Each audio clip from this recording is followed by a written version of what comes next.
नमस्कार दोस्तों, आपका स्वागत है आपके अपने ही YouTube channel Ayurveda by doctor Dheeraj पर। आज इस वीडियो में हम एक काफ़ी इम्पोर्टेंट टॉपिक पे बात करने जा रहे हैं। आज का हमारा टॉपिक है पंचकर्म। पंचकर्म होता क्या है, किसको करवाना चाहिए, अगर आप स्वस्थ हैं तो क्या आपको फिर भी पंचकर्मा में आना चाहिए, और अगर आप रोगी हैं तो आपको पंचकर्मा में क्यों आना चाहिए। इन सारे सवालों के जवाब आपको इस वीडियो में आज मिल जाएंगे। सबसे पहले हम पंचकर्मा को डिफ़ाइन करते हैं। पंचकर्मा नाम से ही क्लियर है, पंच और कर्म दो शब्दों से मिलकर बना है। 5 क्रियाएं, 5 तरह की क्रियाएं जिससे हम शरीर का शोधन करते हैं उसे हम पंचकर्मा बोलते हैं। आयुर्वेद में चिकित्सा 2 तरह से की जाती है, शमन और शोधन। शमन क्या होता है, जो आपके बढ़े हुए दोष हैं उनको औषध की हेल्प से, उनको मेडिसिन की हेल्प से वहीं पर उनको ख़त्म कर देना, उनका शमन कर देना, ये शमन चिकित्सा का पार्ट है, जो कि मेजॉरिटी ऑफ केसेस में हम मेडिसिन से ही थोड़ा सा लाइफस्टाइल चेंज करके दोषों को हम वहीं शमन कर देते हैं, जिससे कि 90% की तकरीबन बीमारियां क्लियर हो जाती हैं। कुछ बीमारियां जो कि ज़्यादा जटिल होती हैं, ज़्यादा कम्प्लेक्स होती हैं, उनका हल शोधन से ही होता है। शोधन का मतलब है बॉडी को डिटॉक्सीफाई कर देना, प्योर कर देना, इम्प्योरिटीज़ को बाहर निकाल देना। और अगर आयुर्वेद की लैंग्वेज में कहें तो कि आपके दोष कुपित हो गए हैं उनको नज़दीक के मार्ग से बाहर निकाल देना। नज़दीक के मार्ग से मेरा मतलब है कफ के नज़दीक वाला मार्ग मुंह होता है। कफ के दोषों में हम वमन करवाते हैं, उल्टी करवाते हैं। ये उल्टी आम वाली उल्टी नहीं होती, इंड्यूस्ड वॉमिटिंग होती है। मेडिसिन देके आपकी वॉमिटिंग को इंड्यूस किया जाता है, क्योंकि जो कफ दोष का मुख्य स्थान है वो हमारी छाती है, हमारे लंग्स हैं।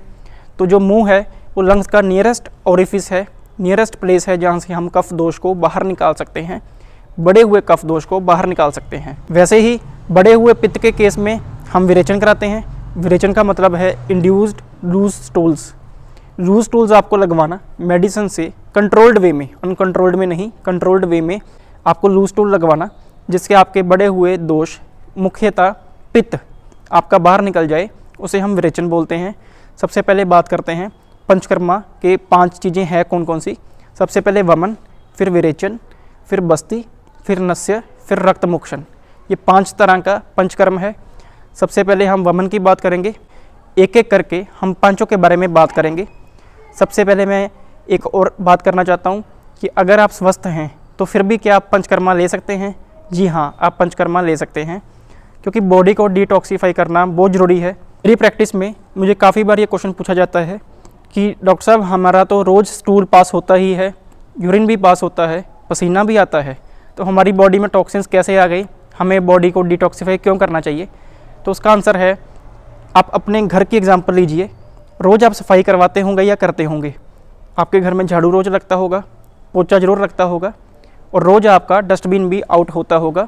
डस्टबिन आप बाहर फेंकते होंगे भर के। रोज़ आपका ट्रैश बाहर जा रहा है, कूड़ा भी बाहर जा रहा है, डस्ट भी बाहर जा रही है, और जो भी गंदगी है वो सारी बाहर जा रही है। पर अभी 1 महीना पहले दिवाली थी, तो क्या आपने दिवाली की सफाई की है। और अगर आपने दिवाली की सफाई की है, पूरा साल रोज़ सफाई करने के बाद भी आपके घर में से पता नहीं कितने किलो ट्रैश आपने बाहर फेंका होगा। आपने कुछ रद्दी दी होगी, कुछ आपने डस्टबिन में फेंका होगा, कुछ आपने जला दिया होगा।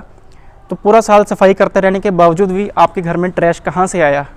उसी तरह से हमारी बॉडी में नेचुरल क्लींजिंग तो रोज़ होती रहती है, स्टूल्स की फॉर्म में, यूरिन की फॉर्म में, पसीने की फॉर्म्स में, आंसू की फॉर्म में, उसके अलावा नीजल सिक्रीशंस की फॉर्म में। पर कुछ टॉक्सिन्स जो कि चिपके होते हैं, कम्प्लेक्स टॉक्सिन्स आपके अंदर फिर भी रह जाते हैं, जिसके लिए हमें साल में 1 बार पंचकर्मा करने का निर्देश आयुर्वेद में दिया गया है। वमन, विरेचन, बस्ती, नस्य और रक्त मोक्षण। आपके अकॉर्डिंग, आपके डिजीज़ के अकॉर्डिंग, आपकी प्रकृति के अकॉर्डिंग आप इन 5 को भी साल के अलग अलग फेजेज़ में इसका यूज़ कर सकते हैं, इसको प्रैक्टिस कर सकते हैं। हम सबसे पहले बात करते हैं वमन के बारे में। वमन के बारे में इस वीडियो के स्टार्टिंग में काफ़ी कुछ बता दिया है, फिर भी एक बार जो डिजीज़ हैं जिसमें वमन ज़्यादा यूज़ होता है वो है खांसी। अगर आपको लंबे टाइम से जुकाम बना रहता है, आपके सिर में दर्द होता रहता है, माइग्रेन होता रहता है, और बढ़े हुए कफ के जितने भी दोष हैं, अगर आपको भूख अच्छी नहीं लगती, आपका वेट बढ़ा हुआ है, उन सब केसेस में आपको वमन का यूज़ करना चाहिए। वमन के लिए हम औषध देकर आपको इंड्यूस्ड वॉमिटिंग यानी कि इंड्यूस्ड उल्टी लगवाते हैं, जिससे आपका बढ़ा हुआ कफ दोष बाहर आ जाता है। ये थी वमन की बात। इसके बाद हम विरेचन पे आते हैं। विरेचन का मतलब है इंड्यूस्ड लूज स्टूल्स। आपको औषध देके आपको लूज स्टूल लगवाना। ये सारे प्रोसीजर 4 से 6 घंटे ही लेते हैं। ऐसा नहीं है कि 3-4 दिन लगातार चलता है। प्रोसीजर से 3 या 4 दिन पहले स्नेहन और स्वेदन जो इसके पूर्व क्रम हैं, यानी कि मेन प्रोसेस से पहले वाली कुछ मेडिसिन आपको ये 3 या 4 दिन लेनी पड़ती हैं। ये जो मेन प्रोसीजर है ये 4 से 6 घंटे ही लेता है। बस इतना ही आपको टाइम इन्वेस्ट करना है साल में एक बार अपने मेन प्रोसेस के लिए। विरेचन की बात कर रहे थे। विरेचन से आपका बढ़ा हुआ पित्त के नज़दीक के मार्ग से, यानी कि आपके गुदा मार्ग से सारा बढ़ा हुआ पित्त बाहर निकल जाता है, जिससे आपके रोगों में आपको राहत मिल जाती है। अब किन रोगों के लिए हमें विरेचन करना चाहिए? स्किन की जितनी डिजीज़ हैं उसके लिए विरेचन रिकमेंडेड होता है। उसके अलावा अगर आपको शरीर पे फोड़े फिंसियाँ निकलते हैं, आपको बर्निंग होती रहती है, हाथों और पैरों में जलन होती रहती है, इसके अलावा अगर आपको विज़न की कोई दिक्कत है, इन सब केसेस में आप विरेचन ले सकते हैं। इसके साथ अगर आपको पीलिया है या उसके अलावा एसिडिटी बढ़ी रहती है, इन सब केसेस में भी आप विरेचन का यूज़ कर सकते हैं। पीलिया के केस में विरेचन से क्विक रिजल्ट मिलता है। एक सिटिंग में ही जो आपका बाइल है, बिलीरुबिन है, जिसका लेवल पीलिया में बड़ा होता है, वो एक सिटिंग में ही काफ़ी कंट्रोल हो जाता है। आप पीलिया और फोड़े फिंसियों के केस में विरेचन ले सकते हैं। इसके बाद हम बात करते हैं बस्ती के बारे में। बस्ती कई तरह की होती है। जो सबसे मेन बस्ती है वो होती है निरू बस्ती, जिसमें आपके गुदा मार्ग से औषधियों को आपके शरीर के अंदर डाला जाता है, जिसके कारण बढ़ी हुई वात के कारण हुए रोगों में आपको लाभ मिलता है। इसके साथ साथ बस्ती कई तरह की है। कटी बस्ती कमर के दर्द में आपको रिलीफ देती है। शियाटिका है, बैक पेन है, उसके केस में कटी बस्ती।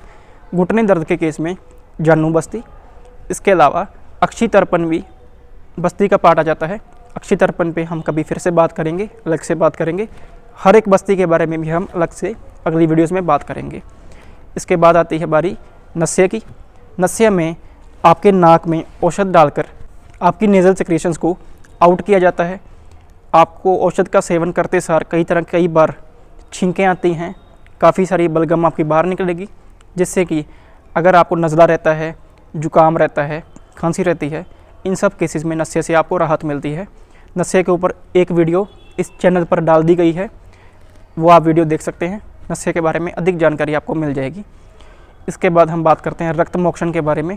रक्त मोक्षण का मतलब है आपकी बॉडी में से इम्प्योर ब्लड को लेट आउट करना, इम्प्योर ब्लड को बाहर निकाल देना। रक्त मोक्षण कई तरह का होता है। जो हम सबसे ज़्यादा यूज़ करते हैं वो है जलोका, जिसे हम लीच थेरेपी के नाम से जानते हैं। लीच की एक प्रॉपर्टी है कि वो आपकी बॉडी का सिर्फ इम्प्योर ब्लड पीती है। अगर आपको गंदे ब्लड से रिलेटेड कोई भी डिसऑर्डर है, स्किन के कोई रोग हैं, उसके अलावा फोड़े फिंसियाँ निकलते हैं, उस केस में आप रक्त मोक्षण का प्रयोग करवा सकते हैं। लीच थेरेपी की अधिक जानकारी के लिए आगे आप इसी चैनल पे बने रहिए। अगर आप लगातार निरंतर रूप से पंचकर्मा का सेवन करते रहते हैं और आप अपनी बॉडी को डिटॉक्सिफाई करते रहते हैं, यकीन मानिए रोगों का आपके आसपास आना भी दूर की बात है। आप खुद पूरी उम्र स्वस्थ फील करेंगे, हेल्दी फील करेंगे। साल में एक बार डिटॉक्सिफिकेशन होना बहुत ज़रूरी है। अधिक जानकारी के लिए इसी चैनल पर बने रहिए। अगर ये वीडियो अच्छी लगी, इस वीडियो को लाइक कीजिए, चैनल को सब्सक्राइब कीजिए, और अगर आप चाहते हैं कि ऐसी इन्फॉर्मेटिव वीडियोस बाकियों तक भी पहुँचें तो आप कमेंट भी ज़रूर किया कीजिए। कमेंट करने से यूट्यूब वीडियो को सपोर्ट करता है और लोगों को दिखाता है। चलिए आज के लिए इतना ही। अधिक जानकारी के लिए आप डिस्क्रिप्शन में और ऊपर दिए गए फ़ोन नंबर पर कॉन्टैक्ट कर सकते हैं। धन्यवाद।